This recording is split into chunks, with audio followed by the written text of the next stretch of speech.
नमस्कार दोस्तों, मेरे YouTube चैनल में आप सबका बहुत बहुत स्वागत है। आप सबको हरितालिका तीज की ढेर सारी शुभकामनाएं।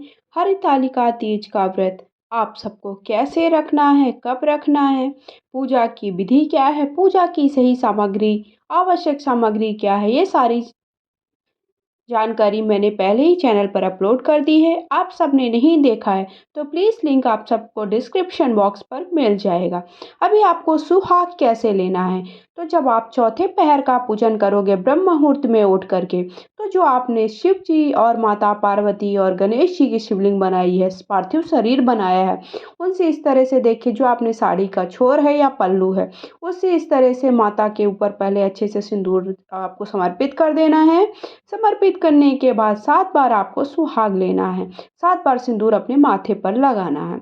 उसके बाद जो आपने बिंदी रखी है, जो आपने सुहाग की नई सामग्री रखी थी, तो ये बिंदी आपको माता के ऊपर चढ़ानी है और वो बिंदी आपको माथे में लगा लेना। इसी प्रकार से आप सबको चूड़ी भी एक एक पहन लेनी है। खीरा से आपको सबसे पहले पारण करना है। तो जैसे ही आप ब्रह्म मुहूर्त में चौथे पहर का पूजन करोगे दूसरे दिन, तो आप सबसे पहले स्नान वगैरह करने के बाद पूजन करना है भगवान का। पूजा करने के बाद उनका फुलहरा, अगर आपने रखा है तो फुलहरा हिलाना है। उसके बाद आपको सुहाग लेना है। सुहाग लेने के बाद आपको हवन करना है और आरती करनी है। और चौथे पैर का पूजन करने के बाद आपका पारण करने के लिए सबसे पहले आपको खीरे का से पारण करना है। खीरा खाने के बाद आप पानी पिएं और चाय पिएं, खाना खाएं, जो भी आप खाना खाना चाहते हैं।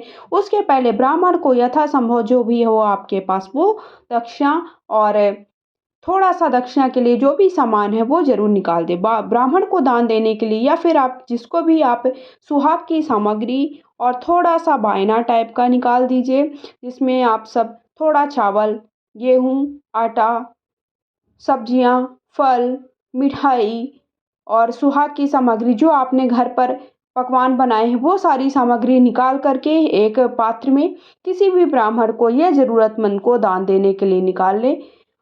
उसके बाद ही आप पारण करें। पारण करने के बाद सबसे पहले हमें पारण खीरे से करना है। उसके बाद ही हमारा पारण माना जाएगा। पारण का सही समय क्या है, अब ये जान लीजिए, हमें पारण किस समय पर करना है। तो 19 सितंबर 2023 को पारण करना है। 19 सितंबर के दिन मंगलवार है। मंगलवार के दिन 19 सितंबर को भद्रा का भी साया है, लेकिन भद्रा का साया जब पाताल लोक में होता है तो पृथ्वी के लिए बहुत ही शुभ माना जाता है। तो पाताल लोक में दोपहर के 1 बजे के बाद हमारे यहाँ पर भद्रा का साया है। लेकिन भद्रा का साया, जब मैंने बताया कि पाताल लोक में है, तो यहाँ पर बहुत ही शुभ माना जाता है। तो आप सुबह पूजन करने के बाद, सुबह का ब्रह्म मुहूर्त का पूजन करने के बाद, चौथे पैर का पूजन करने के बाद किसी भी वक्त आप पारण कर सकते हो।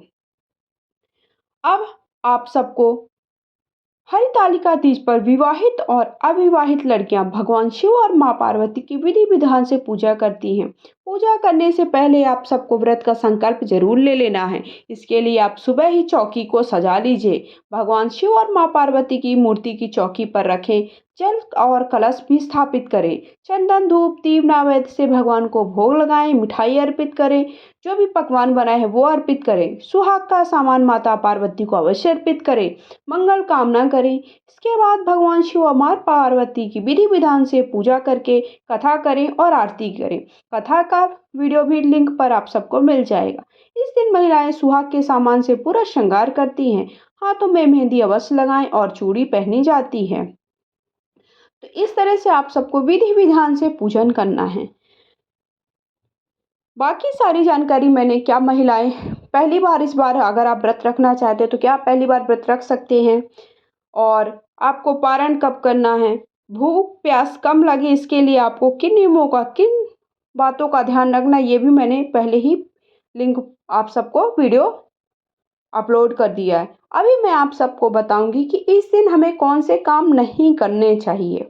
ये तो बात हो गई कि कौन से काम करने चाहिए। 16 श्रृंगार में आप महिलाएं कौन कौन से 16 श्रृंगार करें, तो 16 श्रृंगार में सबसे पहले आपके पास जो शादी का जोड़ा हो सके तो शादी का जोड़ा पहन के, किसी कारणवश वो आपके पास नहीं है या बहुत ही हैवी है जिसे आप कैरी नहीं कर सकते हो, तो आप लाल, हरी, पीली कलर की साड़ी कोई भी पहन सकते हैं, नई या फिर जो भी आपके पास पुरानी रखी हुई वो भी पहन सकते हैं।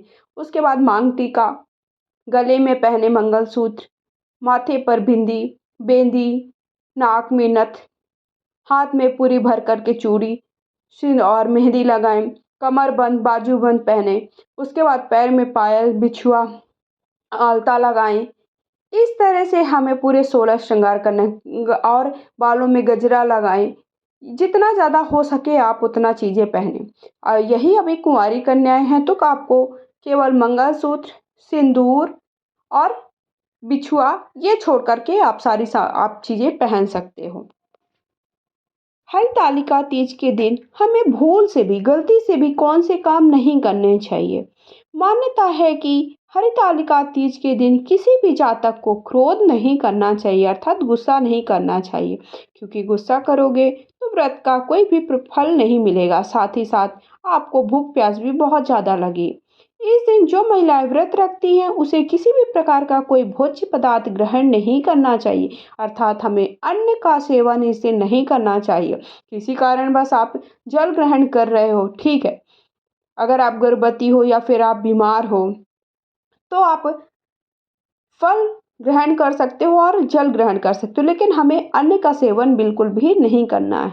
हरतालिका तीज की रात्रि के समय नहीं सोना चाहिए, ना ही रात को ना ही दोपहर को हमें कभी भी किसी भी व्रत या पूजा में नहीं सोना चाहिए। हरतालिका तीज की रात महिलाओं को भगवान शिव का जागरण करना चाहिए। कहा जाता है इस दिन किसी भी महिलाओं को दूध का सेवन नहीं करना चाहिए। शास्त्रों के अनुसार जो महिलाएं इस दिन दूध का सेवन करती हैं उन्हें अगले जन्म में सर्प की योनिका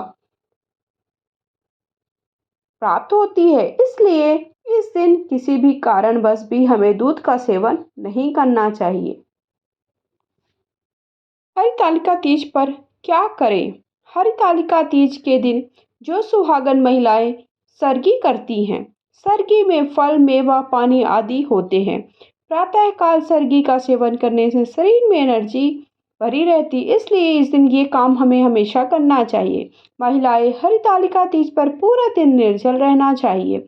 हरतालिका तीज पर सुहागन महिलाओं को हरे रंग के कपड़े पहनना चाहिए। हरा रंग के सुहाग के लिए काफी शुभ माना जाता है। हरतालिका तीज के दिन सुहागन महिलाओं को 16 श्रृंगार करना चाहिए। भगवान शिव माता पार्वती का विधिवत पूजन करना चाहिए। उसके बाद व्रत कथा अवश्य सुनना चाहिए। किसी कारणवश आप भगवान का स्पर्श नहीं कर पाते हो तो आप अपने घर के किसी भी सदस्य बड़े बूढ़े को कथा सुन कहने के लिए और उनको आपको जो भी सुहाग की सामग्री है उन्हें भगवान को समर्पित करने के लिए दे दीजिए। तो इस तरह से आपको इन नियमों का पालन करना है, इस तरह से व्रत का पालन करना है। व्रत के पालन आप ब्रह्म मुहूर्त में दूसरे दिन किसी भी समय कर सकते हो, दान दक्षिणा देने के बाद। हरतालिका तीज 2023 पूजा का शुभ मुहूर्त भाद्रपद शुक्ल पक्ष तृतीया तिथि की शुरुआत 17 सितंबर 2023 को सुबह 11:08 से हो जानी है। इसका समापन 18 सितंबर को 12:39 पर। पूजा का अर्थात हरतालिका तीज का शुभ मुहूर्त सुबह 6:07 से 8:34 पर है। प्रदोष काल में पूजा का शुभ मुहूर्त शाम को अर्थात शाम को 6:23 से लेकर के 6:47 पर है। तो आप एक बार सुबह के वक्त पूजन कर लीजिए, उसके बाद आपको प्रदोष काल में पूजन करना होता है दूसरे पहर का, तीसरे पहर का आपको 12 बजे पूजन करना होता है, चौथे पहर का पूजन आप सबको ब्रह्म मुहूर्त में सुबह करना होता है। इस तरह से आपको पूजन करना है, दान देना है और पूजा में कुछ नियमों का ध्यान रखना है। वीडियो कैसा लगा कमेंट करके ज़रूर बताइए। कमेंट बॉक्स में जा करके गौरी शंकराय नमो नमः ये जरूर लिखिए। वीडियो लाइक शेयर करिए, इस ऐप पे फॉलो करें। धन्यवाद।